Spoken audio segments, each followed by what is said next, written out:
This podcast contains potentially adult language, adult themes, definitely drinking, and possibly sexual context. Listener discretion is advised.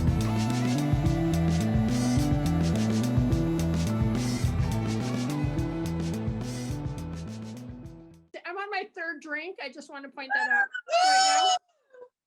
We're proud of you. Okay. Oh, welcome to Drinking with Authors Literary Briefs. Wow. I'm seriously paid the big bucks because of this. Okay. I'm your host, Erica Lance. With me is Vanessa Valiente. And our guest today is I'm Carrie Vaughn. Yay! We're on a writer's retreat. We have a couple other friends downstairs. You got a woo from downstairs. It was very loud. Okay, so let's talk about what we're drinking. I have switched drinks from the first episode, and I'm now drinking a breakfast stout, which has a very terrifying baby on the cover. But You're mixing. It's a double chocolate coffee oatmeal stout.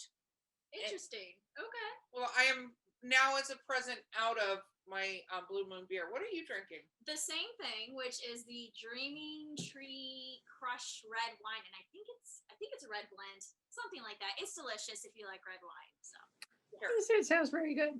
mm-hmm. What are you drinking? I ran out of red wine. I have been doing the card Bordeaux boxed wine thing all summer, but I'm out. So right now I'm on Cuba Libres, which is a fancy way of saying rum and cokes. It's fancy because there's a lime in it. I don't know if you can see the lime, but I'm on my third one. So yes. Okay, rapid fire questions. That's Yes. what we have to do, is get drunk and ask rapid fire questions. I'll try not to ramble. We don't care if you ramble. You're amazing. We're just recording it. No, just we've had this conversation. I can't mention names because they probably still listen to my podcast, but there have been a couple authors that will not be invited back in the future because there was not enough alcohol to keep me drunk during the thing. I sobered up going, okay, let me ask you a question every 3 seconds, since you have literally, how do you write stories? Because you're not even telling the story of yourself. Okay, rapid fire question. What is your favorite book of all time? The Blue Sword by Robin McKinley. Oh my god! Oh yes. Sorry. I love that book so much. So I'm so glad that she said that. I was the perfect age when I read it. I think it's a book that is like custom written for horse crazy misfit 15-year-olds. Mm-hmm. And I was a horse crazy misfit 15-year-old when I read it. And it spoke to my soul, and I read it every year. It's the book I've reread more than any other book, and I see something new in it every time. Robin McKinley, I think is really underrated. I think she's one of the greatest fantasy writers of the last 30 years. She's fantastic, and that book is my favorite book of hers. I read. So weirdly, I don't think it's her best book, but I think it's the book that speaks to me the most. So I reread it very often. I love it. Which one do you think is her best one? Deerskin. Ooh, yes, I read that. I think Deerskin is her best book. Mm-hmm. Sorry, Are you I'm doing a tangent? I'm fangirling because I noticed it. I love Robin McKinley. Okay. She's one of the writers who made me want to be a writer. So I've drunk enough that I may start crying any minute now. So, but I could talk about. I've read everything that she's published. Yeah. Hero and the Crown was the first one I read. Yeah, me too. I'll say Blue Sword I loved even more, and I know like that came like after, but I was like, oh, she speaks to my soul. I just love it. And her first novel is Beauty, which is a Beauty and the Beast retelling, and there is fairly good evidence that Disney borrowed a bit without credit. We don't really talk about it, but and like her fandom doesn't really talk about it, but her Beauty like loves books and loves reading and loves libraries. And if you read her Beauty and then you watch the Disney animated one, and it's like, Disney, what were you doing? So I highly recommend Robin McKinley. Read everything. She's great. Okay, so least favorite book.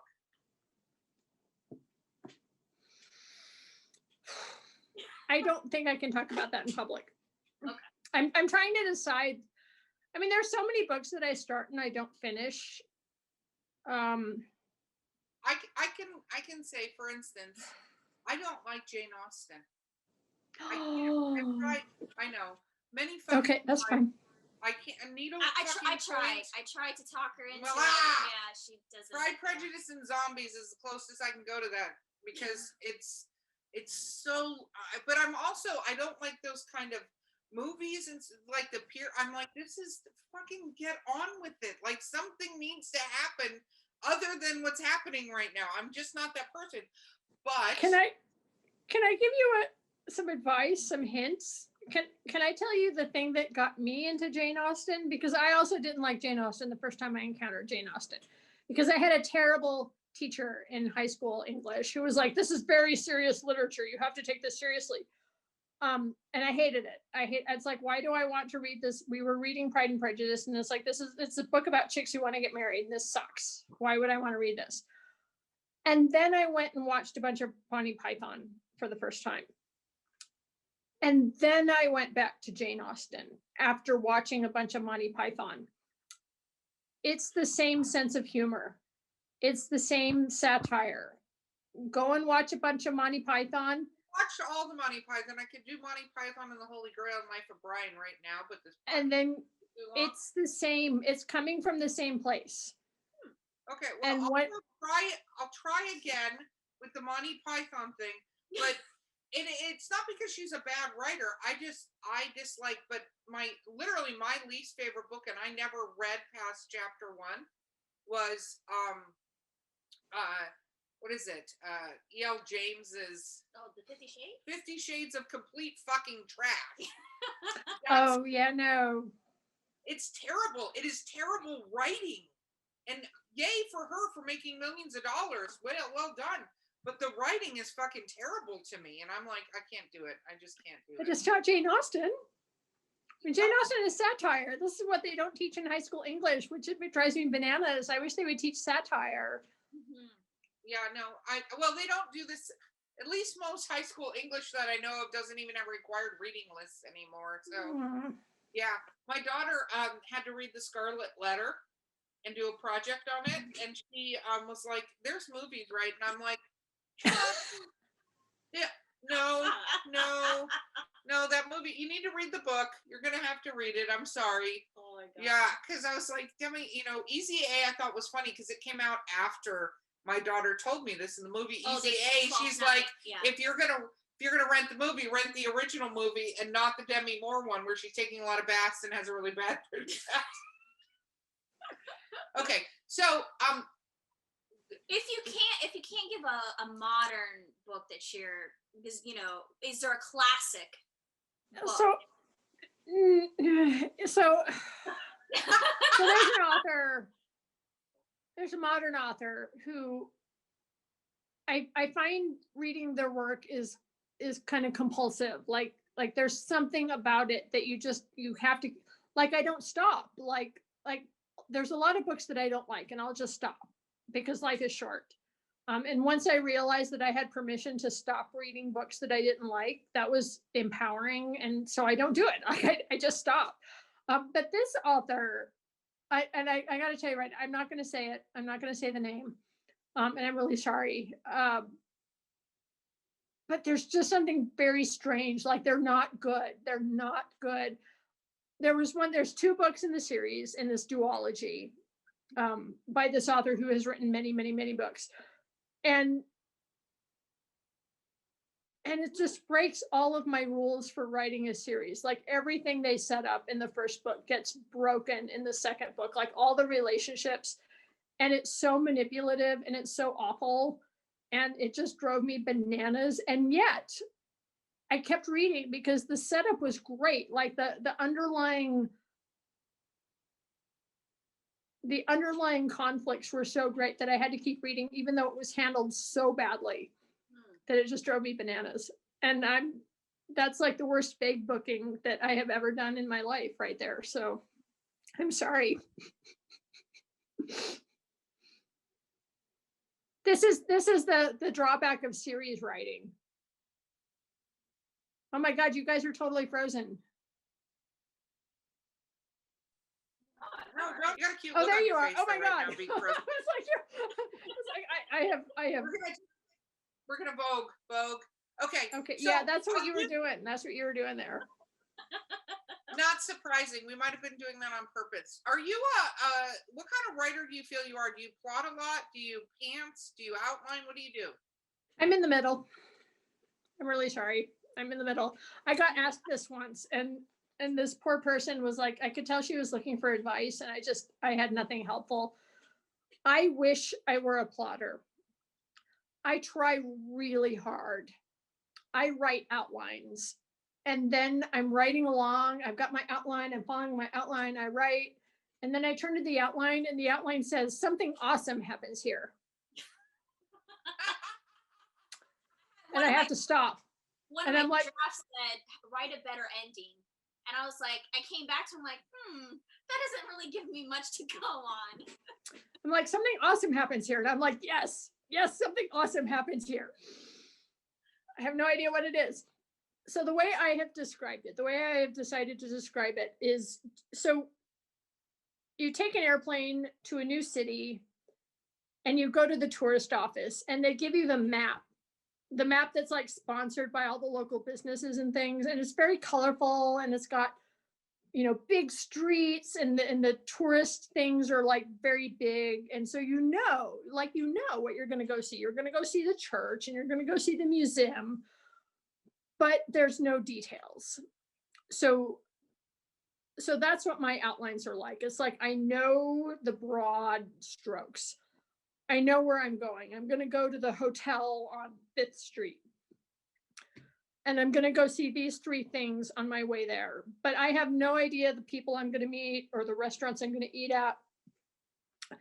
So that's kind of my version of outlining, is that I have the details that you would find on like the Chamber of Commerce tourist map that you would get from the tourist office, which will tell me the broad strokes, but not the details. I like to know the ending. I usually know where I'm going, but I have no idea what's going to happen on the way there. Yeah, I'm a full-on pantser. I don't outline at all. Mm-hmm. At all. I can't. And that's totally valid. Like for people for whom that works, I have found that I need to know the end. I need to have some idea of where I'm going, or else I'll just. No, I know the ending of all my stories. Like when I think of the story, I know the ending and stuff like that. I just can't sit, like, it's in my head, but I can't sit down and do it. And I start writing, and sometimes I'll think I want to do A, and then I get to the point and I'm like, actually, that's going to move to like F, and this is going to be A instead. And this is how we're going to wind to that place. But I know people are very dedicated to going down this like path they've written for themselves, or their characters take over. So they write this whole outline, which basically their characters crunch up and throw back at them and are like, no, I'm going to go do this other thing. Thanks. I've heard some writers say that if they outline everything and they know what's going to happen, then there's no point in writing the story. And I've never felt that, because like knowing what's going to happen and then playing it out are 2 different things. But I mean, there's no one way. There's a million different ways to do this, to accomplish this. So for me, like, even if you know the pathway, doesn't mean you have to follow it exactly. You can veer off and go in a new, and because I've also heard people like, they'll set up one pathway and then they get to the point and they completely go in a different direction, and then they reroute a new plan. So even if you set out a plan, you can still change it. It doesn't have to be set in stone. No, it's I true. always discover things. Yeah, there's diehard Scrivener people that like to plot everything out. No, not at all. I only use Scrivener to at least like organize what I do know already, because I have like ADD, so like I have to like organize my crazy chaos writing process. But then also the part of me that sits there and trying to write an outline, I go stir crazy as well. So it's a weird balance between the two. Do you have a world building book for the Kitty world? How do you keep track of everything 14 books later? I don't. I wish I did. I have, because the thing is when I wrote the book and I didn't think it was going to be a series, so I didn't take any notes. And then I wrote more books, and I'm like, well, this isn't going to go more than 4 books, is it? Surely not. And then it did. So I pulled together as many notes as I could, and I have the notes I ended up pulling together are like physical descriptions, like making sure I kept physical descriptions of characters consistent. But then I was very lucky. I have a friend who was a fan of the books and also a trained historical researcher. Oh. And so I sent him like e files of all of the books. And there's a lot of times where I just ask him, like, how many times has Kitty been shot? You know, and he will come back with the answer. So that has been very valuable. It's just sometimes having an outside person to go to and say, when was the first time that these two characters actually encountered each other? And because as I remember as a baby writer, I used to be astonished. I would read interviews with Stephen King where he'd be like, yeah, I have no memory of writing that book. And granted, like he was grappling with drug addiction and other things like that, but I couldn't believe like how could you not remember writing a book? It turns out once you've written like 25 books, you don't actually remember. Sometimes like writing a book, you're like, oh my God, I have no memory of this. And it turns out that's normal. That's like totally normal, like not to remember.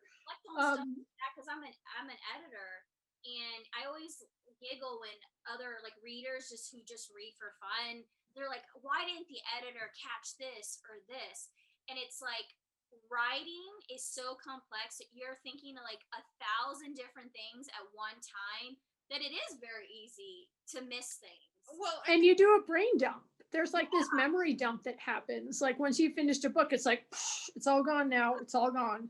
And you've read it so many times, by then you're like, okay, I'm glad I accomplished this. It's a bad memory. It's out in the world. And like, let's move on to the next thing. I think also, fans have a different emotional or mental or even sometimes spiritual attachment to work.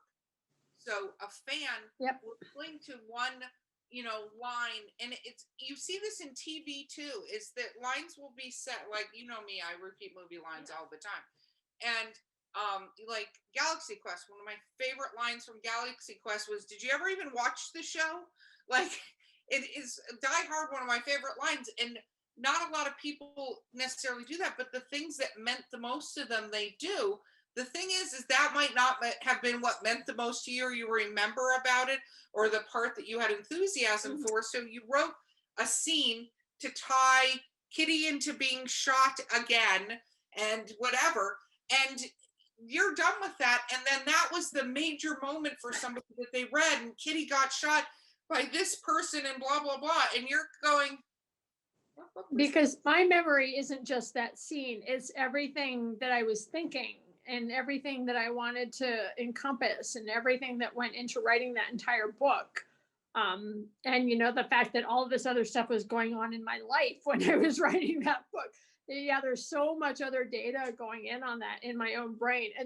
And my brain does kind of do these brain dumps. Like I absolutely was entirely present and living in that book when I was writing it. But once it's done, it's like brain dump. And then I'm on to the next thing. Yeah. Exactly. I feel so let's talk about fans for a moment. Have you had fans dress up as your character? Not really. And this is the thing. I've had people talk to me about it. And the thing is that my characters kind of just look like normal people. Like I don't really have characters who would look different enough to distinguish themselves as characters. I have had tattoos.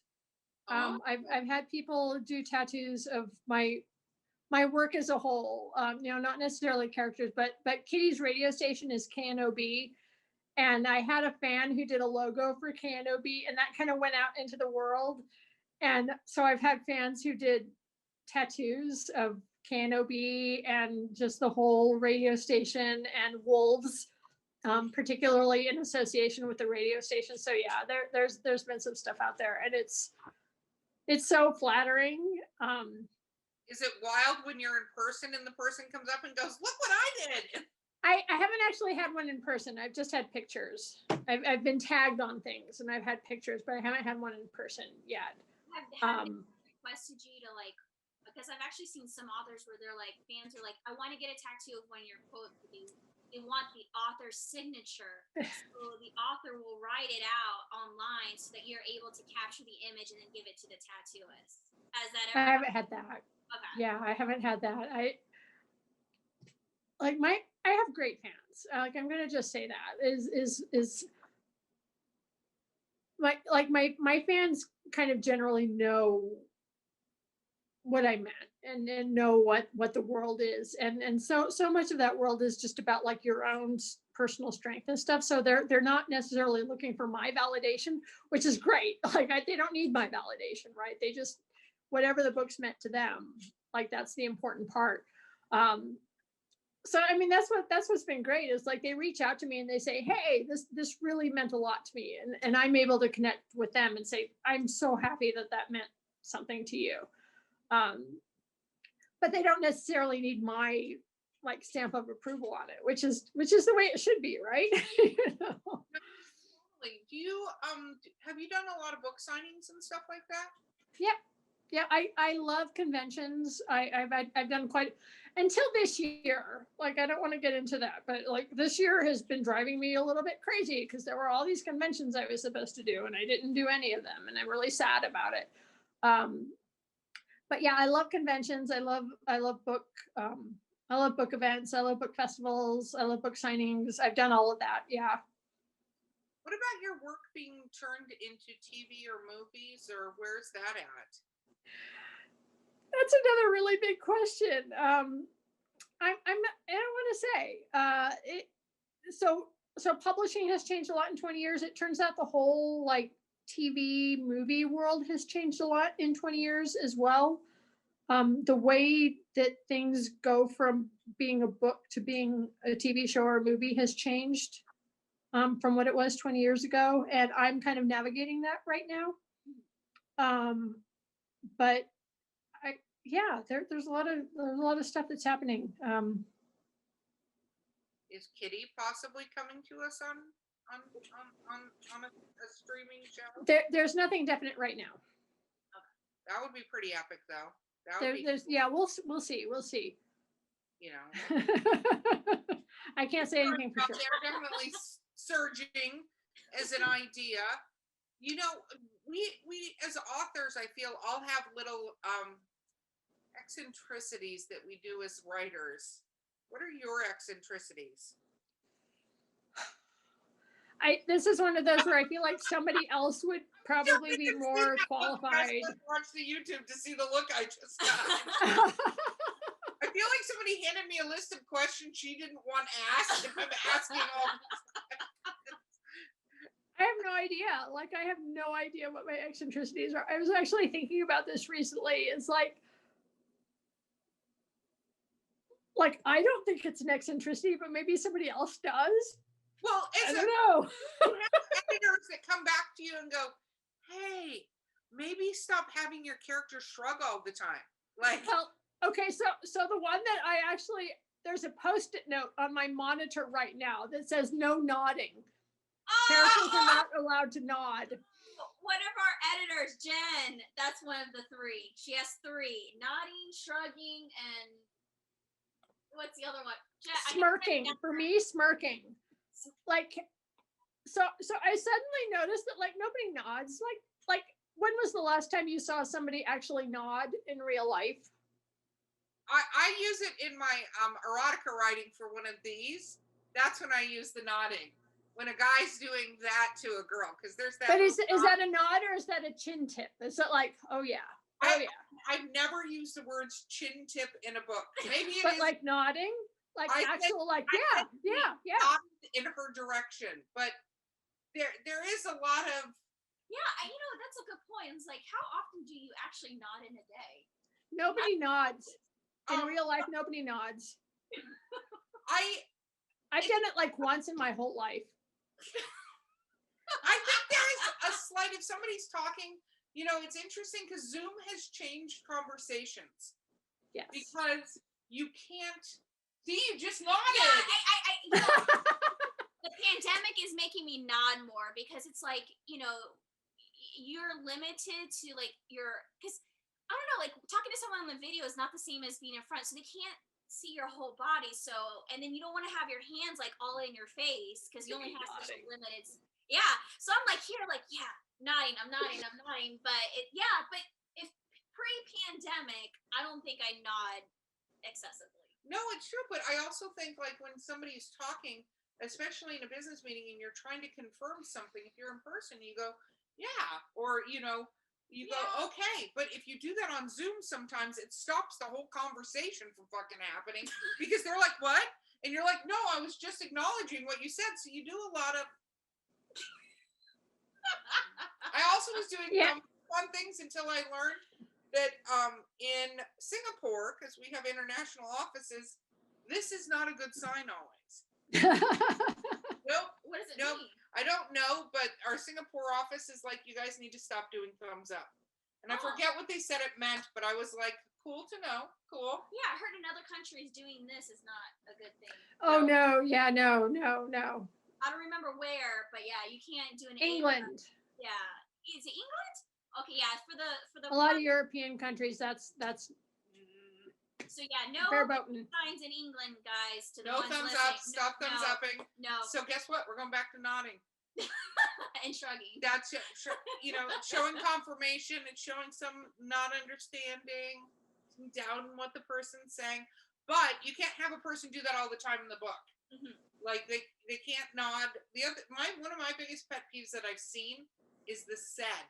He said, she said, they said, then he said back, and I'm like, oh, that's how I can tell that person didn't get a hold of an editor because everybody said everything.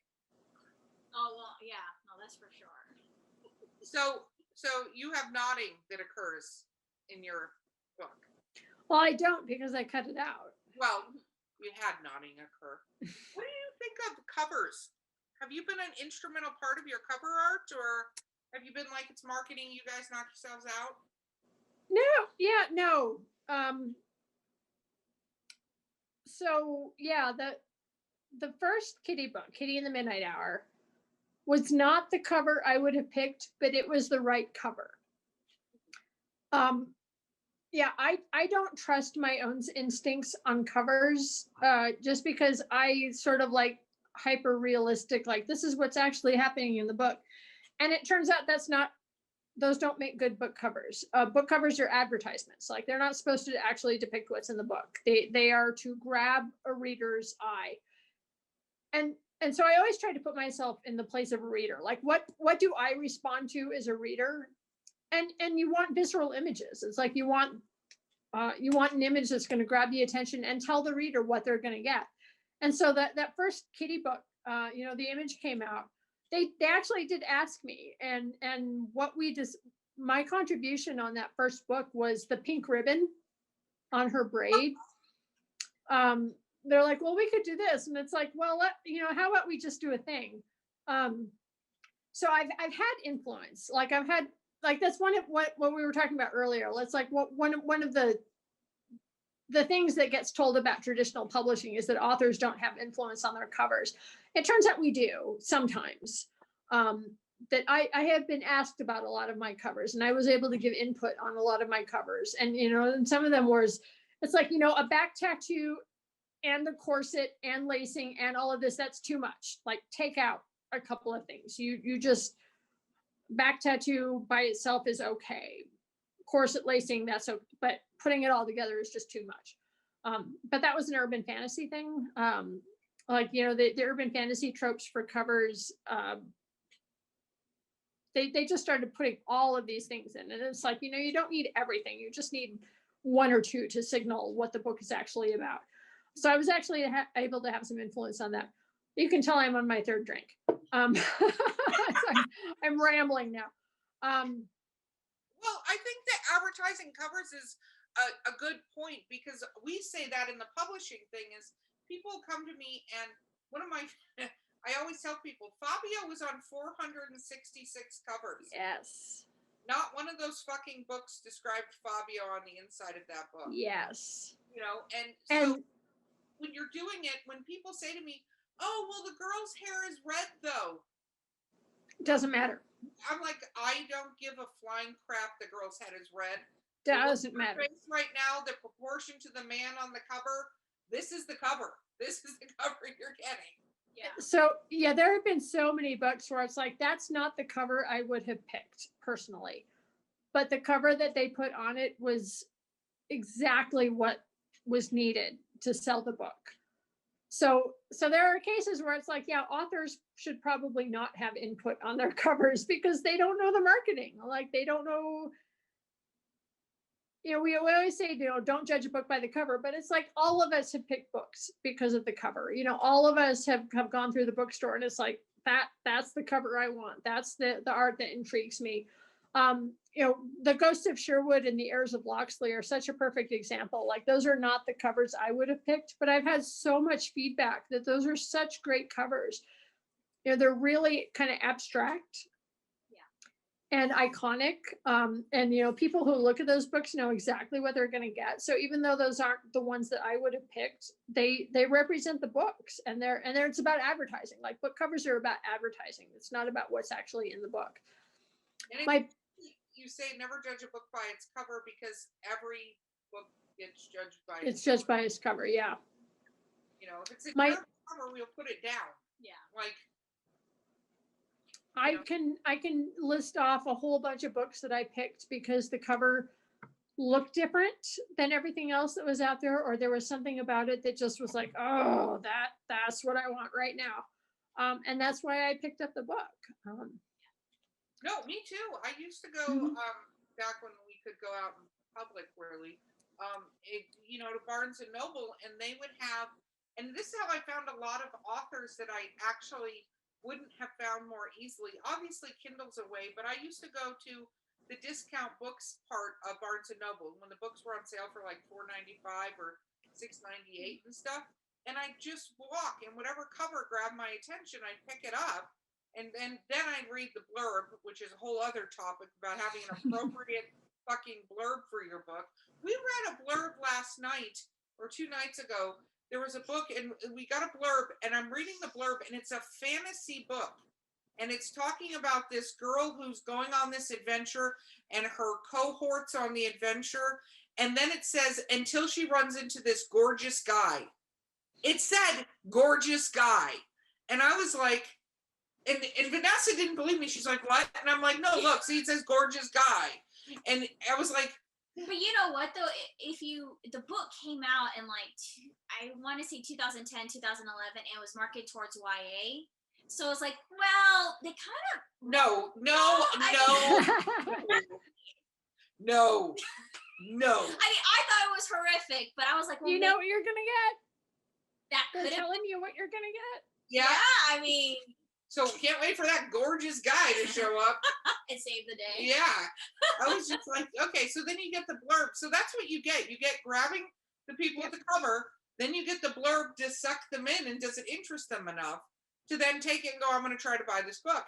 And I used to think that wasn't a thing. And no, that was very much a thing. It's totally a thing. And the one other thing beyond that is like, are people talking about this book? Mm-hmm.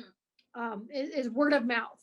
Word of mouth was a thing 30 years ago, and word of mouth is still a thing.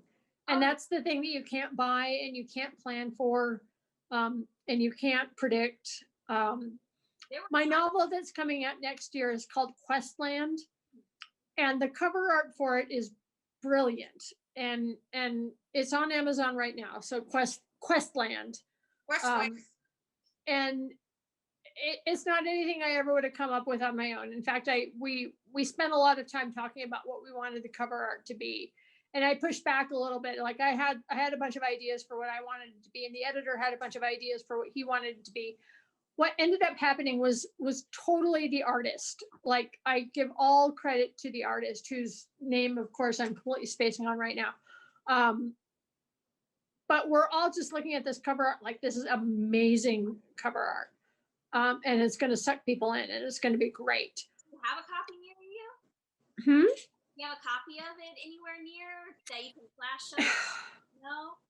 I can run and get it. No, in 2 seconds. I was just curious. People are watching this or listening and can Google Okay. It's on Amazon. Questland by Carrie Vaughn on Amazon. You will see the cover art. We're supposed to be doing this like cover art reveal thing, but they haven't gotten back to me yet. So, but it's on Amazon, like right now, and it's fantastic, and it perfectly encapsulates what the book is about. But it's not something I ever could have come up with on my own. So cover art is something that I am happy to defer on, because there are so many other people out there who are so much better at it than I am, that like if it were up to me to come up with cover art, like that would not be good. There'd be lots of horses. There'd be lots of beautiful. No, just kidding. She has a horse picture behind her. That's what I was talking about. I know, and the blue sword. Yeah, and the blue. I have lots of horse pictures. Yeah. See, that's what I'm saying. Lots of horses. Okay. We have reached the end of this episode, which is sad because we could drink and hang out a lot more. And I really hope, one, I get you back on this podcast in the future. And two, that when the COVID is gone and somehow I find out you're going to be at a convention, because I missed all my conventions too. There were literally 14 of them and they didn't get to go. So yeah, world blew up, still blowing up. It's actually blowing up worse now than it was before. I hope we get to meet in person. You are fantastically fun and amazing, and it was so enjoyable speaking with you. Thank you so much. Thank you so much for all the information you gave us. We're very grateful. Thank you for having me on. Yeah, you're like, thank you for that. I am like, anyone who takes time to just talk about what they do. I mean, I'm always grateful. I want all the knowledge. Wunderbar. Okay. I could just talk, yeah. That's okay. We're going to have you back and you'll be able to do that. Okay. Last time. How do people find you? www.carrievaughn.com. Also Carrie Vaughn on Facebook. Yay! And my blog. Yeah. But carrievaughn.com is probably the easiest. Perfect. Thank you. Thank you so much for being a part of the show. This has been Drinking with Authors Literary Briefs. I'm Erica Lance. I'm Vanessa Valiente. And we'll see you next time.